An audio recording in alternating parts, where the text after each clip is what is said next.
There are many books in American literature which can be considered great.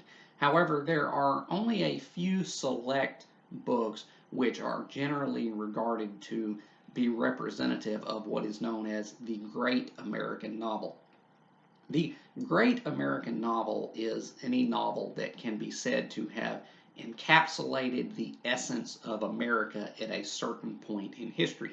The most famous two examples of this type of work are Adventures of Huckleberry Finn and The Great Gatsby. However, other examples do exist, and I believe I have found another example, an unsung example of the great American novel. It is not a novel which I would generally consider to be great, but I do think it is perhaps the most intrinsically American novel which any author of this country has ever produced, and that would be Owen Wister's The Virginian. The Virginian is a book that is roundly regarded to represent the first true Western novel. This was the book that laid the template for an entire genre. It created the archetypes. It largely kind of outlined the plot, which is ironic because this book is not a very plot driven book, but I'll get to that. But it really did lay the foundations for the entire Western genre. And as I've mentioned in previous reviews, the Western genre is not a genre that's really known for possessing many entries which can be said to embody truly great literature. Again, examples do exist, exceptions, I mean, do exist. Cormac McCarthy's Blood Meridian, the two books that two Western novels which I have hitherto reviewed, Oakley Hall's Warlock and John Williams's Butcher's Crossing. Those are truly great literature, and those are Westerns, but the Virginian is the granddaddy of them all when it comes to Westerns. And I had had this book sitting on my shelf for years. Years and years, this book has languished on my shelf, and now I thought it was time to lay it to rest. So I did. And I was reminded why it has languished on my shelf as long as it has, because this book is tedious at times. It is not quite to the level of, I guess, Moby Dick or something like that, but it was a slog. It was a slog. But that is not to say that it is a bad book, because I do hold this book in a relatively high esteem. As I said at the beginning, I don't believe it really represents artistic greatness, but I don't believe it is of poor quality by any means. So, to rate the Virginian right here up front, I would give Owen Weister's The Virginian probably a B minus. It's definitely good, but it can be a challenge, or perhaps better put, a chore to read. So, what is The Virginian about? Well, The Virginian is a largely plotless book about the Virginian, our nameless titular character who is the archetypal cowboy. And again, this is the work that laid the template for what the cowboy would be in later works. The book is mainly just concerns the Virginian's exploits working on a ranch and his long and interminably drawn out romance with the local schoolmarm, Molly Wood, and his ultimate showdown with his dastardly nemesis, Trampas, a vengeful and petty and cruel rival cowboy who the conflict with whom simmers in the background of this book for pretty much its entire duration. But that's pretty much all there is in terms of plot. That's why I said it's kind of ironic that this book is the OG Western, because Western books are usually very plot driven books, and sadly they all too often recycle the same plots over and over, which is why the Western genre, I don't think, is generally held in high critical regard, because it gets repetitive and rote after time. Like, I used to, when I was younger, I used to devour Louis L'Amour's books. And I think Louis L'Amour was actually a very talented writer, but I'm not going to pretend that those books did not get repetitive. There's only so many times you can read about the rugged cowboy hero saving the ranch and getting the girl and fighting off the Indians before it gets old. And that's what westerns are. It's kind of they're formulaic, but if you like that kind of thing, they can be really fun and engaging. And Louis L'Amour's books, I think, really are. They never overstay their welcome, and they're pretty succinct, and they do what they set out to do with great aplomb, I think. But it's kind of ironic then that a genre that is so noted for being plot driven, the save the ranch plot, the fight the Indians plot, the there's gold in them thar hills plot, you get the picture. It's ironic that a genre that is so driven typically by plot was regarded to have been begun by this book, which has virtually no plot whatsoever. And so, usually there's a distinction between plot driven books, books that are driven by action, where one thing precipitates another. And then there are books that are driven by characters, character driven books whose action is driven entirely by the transformation or the the alteration of the principal characters involved. This book is neither, because none of the characters in this book change whatsoever, and yet it still is not driven by plot. Rather, this is just a loosely connected series of vignettes, all revolving around this nameless character known only as the Virginian. So it's not exactly thrilling, I will say that. If you are expecting, scalpings and showdowns in the well, there is one showdown in this, but it occupies all of a paragraph. If you were expecting, um, villainous mustache twirling outlaws and women tied to train tracks and everything, you're not going to get that here. This book is very subdued, and I think that is probably for the best, because this book tries to aim for more of a sense of realism, I think, than a lot of westerns typically do. I think it does succeed, but I'm not going to pretend that it's at all thrilling to read, because it's not. And that's why I false started this book years ago and was like, yeah, that was boring as hell, and just put it back on my shelf. But what this book is, and why I consider The Virginian to be an example of the great American novel, and what I hold to be the most intrinsically American example of a great American novel, is because this book is a distillation of virtually all of our classical American values into one character. The Virginian is not only the archetypal cowboy, he is kind of meant to embody the archetypal American. Every culture, well, maybe not every, but most cultures have a central figure around whom they congregate, a central figure whom they mythologize. Um, England has the knight, France has the chevalier, which is basically just a knight. Japan has the samurai, Spain has the matador. You get the picture. But America has the cowboy. That is what we have. Even though in real life, cowboys, the job of being a cowhand, herding cattle, branding cattle, doing ranch work was not really.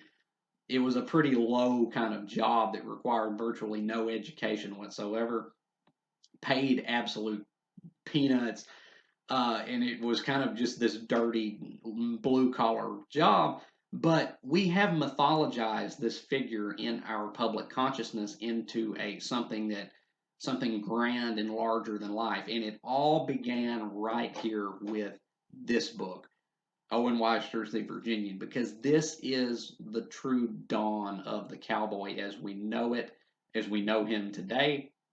And uh, it's really interesting to read, I guess, from a sociological standpoint, to see where all this mythology of the Old West began.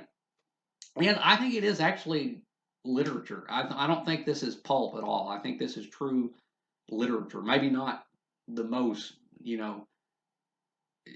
maybe not the most ambitious or lofty, but I do consider this to be literature, and I'll get to that. So the Virginian, in the context of this book, represents basically the values that Owen Wister loved in America.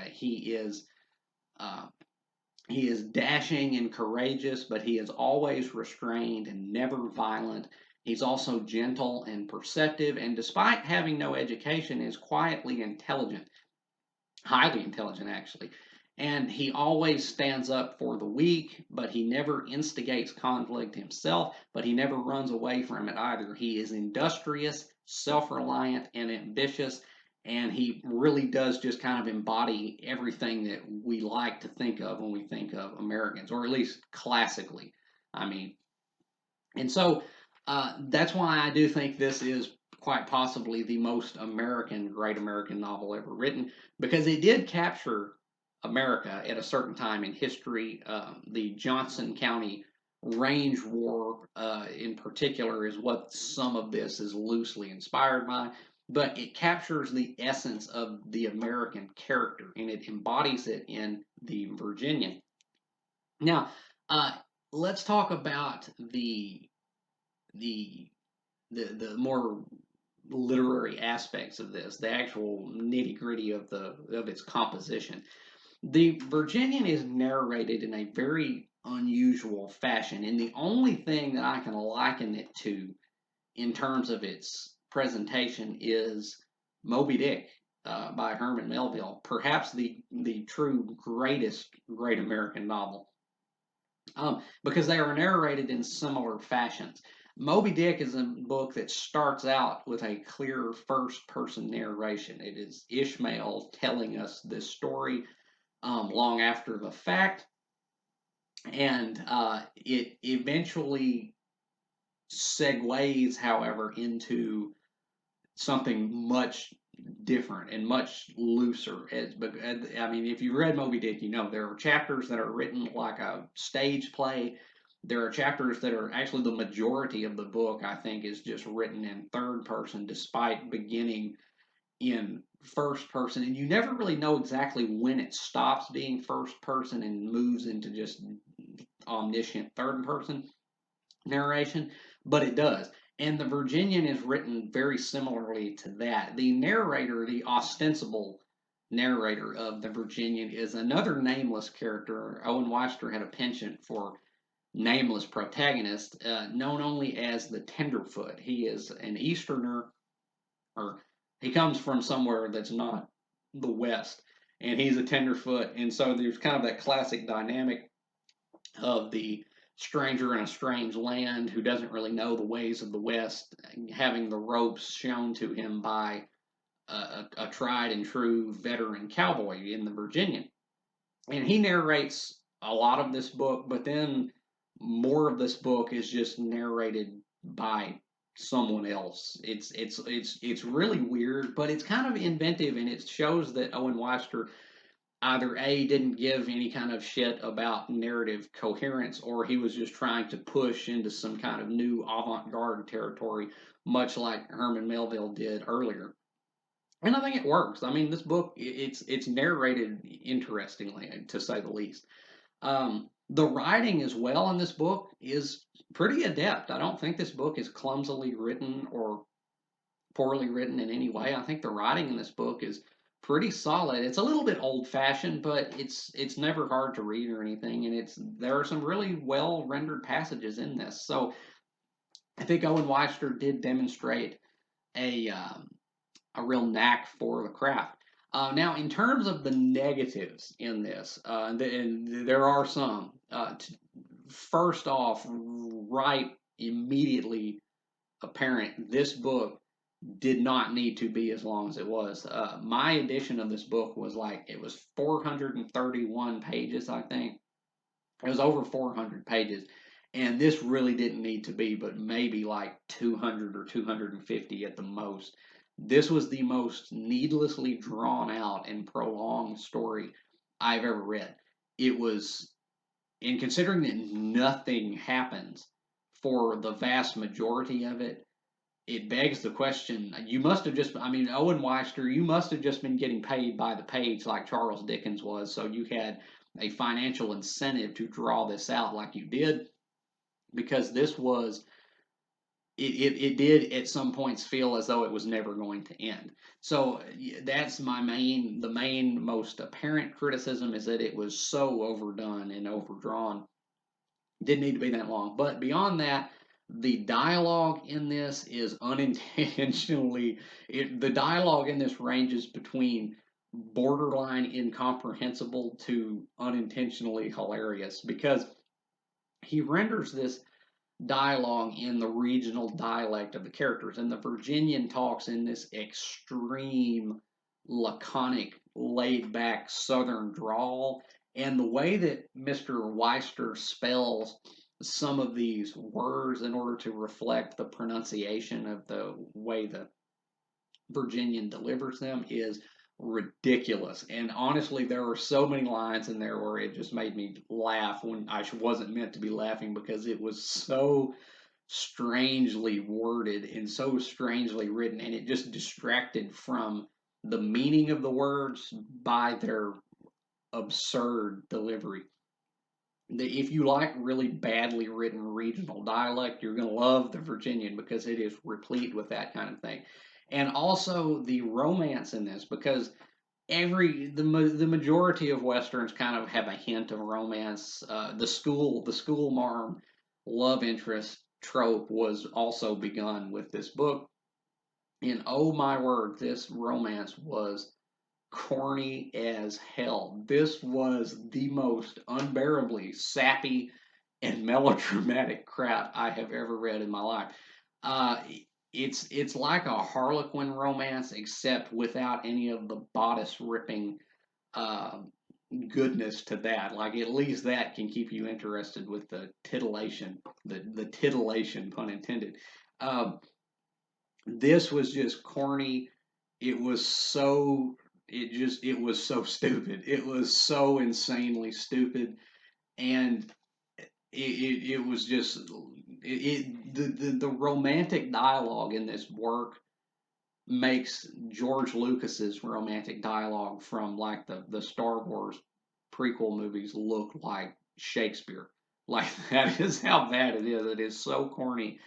It is just so overwrought and stupid. No, gag worthy to say the least.